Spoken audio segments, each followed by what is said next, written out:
How far would you go to follow a dream? What about to the end of the earth?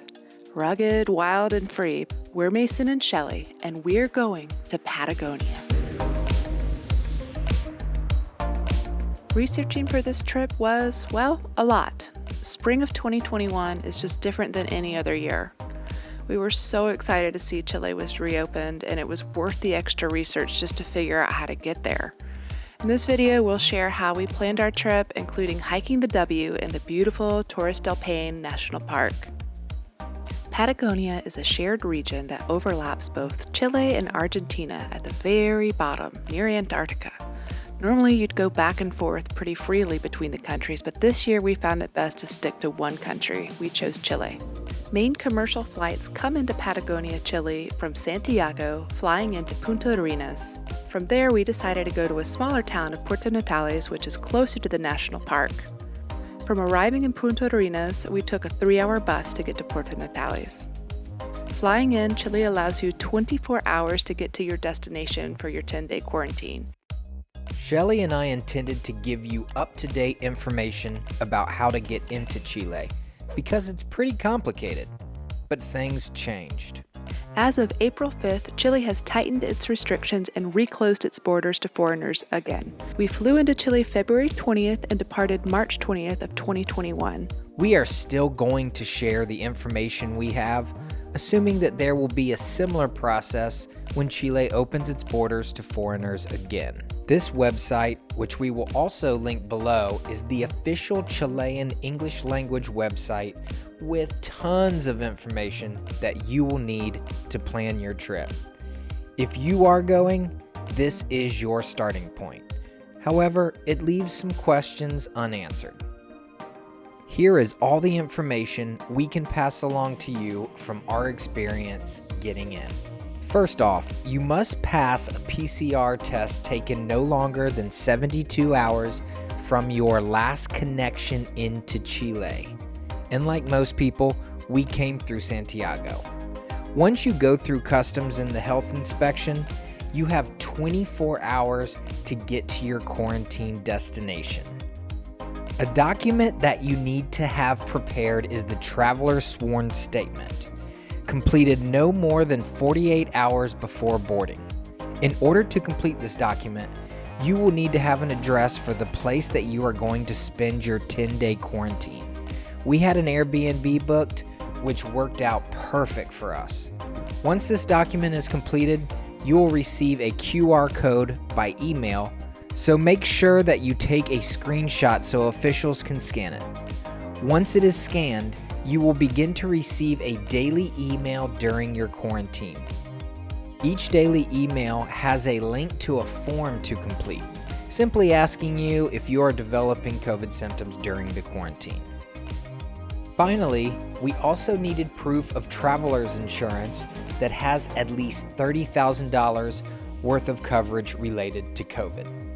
Be sure to see the description below for information and links to the forms I mentioned. How's it going, everybody? Mason and Shelley here with Just Adrift, and today is a travel day. We have been in Puerto Natales now for 14 days, so that's 10 days for a mandatory quarantine, and then a few extra days to rent gear, to get groceries, and then also see a little bit of Puerto Natales. Right now, it's in a stage 2 lockdown, so they're limiting the amount of people that can be in any shop or store. All the restaurants are shut down to to-go food, unless they have outdoor seating. We did go to a restaurant and sit down once, which was a lot of fun. During our visit, Punta Arenas and Puerto Natales were both a level 2 when we arrived. Chile determines the severity of restrictions on a rating scale of 1 to 5, 1 being the most severe and you can't travel, up to a 5 being almost in full recovery. If you're in a 2 and above, you can travel with restrictions. Today we are jumping on a bus and heading into Torres Del Paine. We're jumping on this bus around noon, and it'll be about a 2.5-hour bus ride to get to where we're staying tonight, which is Hotel Lago Grey. We made it onto the bus. Ooh, it's 12:01. But we broke rule number 1 of traveling during this pandemic, and that is not leaving enough time. We got here. We tried to buy tickets to the park online before. It said we could buy them once we got to the bus station. But once we got to the bus station, they said we have to buy them online only. Couldn't sell them there. So luckily, somebody was nice enough to help us out and Get us on the Wi-Fi. get us on the right Wi-Fi. Walk us through it, because on my phone it won't translate into English. Yep. And it worked this time, thankfully. But it didn't work the 5 times I tried it before. I'll be honest, I was pretty nervous about this hike. I have never done anything like this before. The W is a 4 to 5 night backpacking trip where I have only been out maybe 2 nights max. Thankfully, Mason was so stoked and confident I couldn't waste much time being worried. He believed in me when I didn't believe in myself. Typically, the W trek is the kind of trek you can pack little, buy cooked meals along the way, sleep in a bed every night, and take hot showers.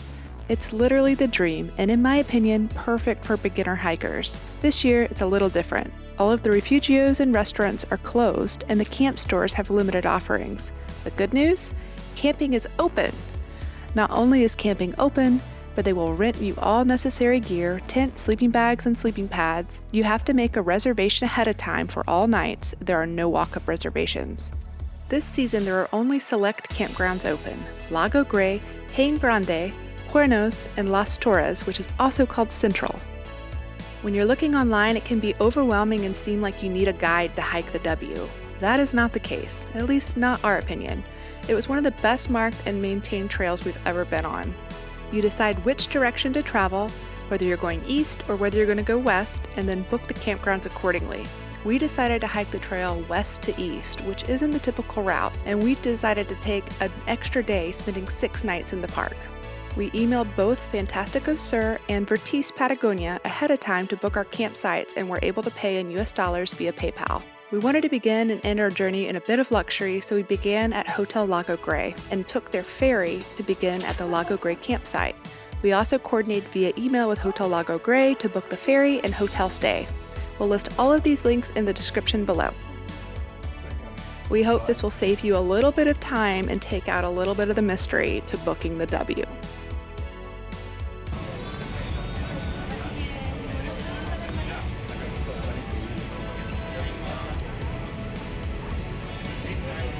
So magical.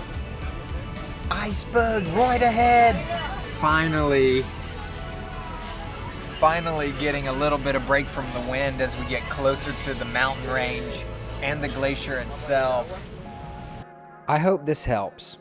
Chile's beauty is worth every second you spend trying to figure out these documents. Please stay tuned to check out more about Chile and trekking in Torres Del Paine.